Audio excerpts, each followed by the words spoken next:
اچھا جی، غیر مسلم کے حوالے سے سمجھ لیجئے کہ اگر کوئی غیر مسلم کا پتہ ہو کہ یہ غیر مسلم ہے، مسلمان نہیں ہے، تو اس حوالے سے آپ علیہ الصلوۃ والسلام نے یہ ہمیں رہنمائی دی ہے کہ تب آپ سلام میں پہل نہ کریں، ابتدا نہ کریں، اور جب راستے میں اگر آ گئے اور آپ کو سلام کر دیا تو آپ جواب میں صرف وعلیکم کہیں، کیونکہ آج کل ہم نے دیکھا ہے اکثر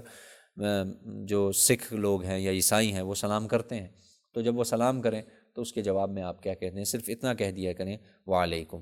اتنا بھی کافی۔ آگے مزید آپ اگر سلام کر رہے ہیں تو السلام علی من اتبع الہدیٰ، یہ اس کو سلام کرنے کا طریقہ ہے۔ اچھا جی،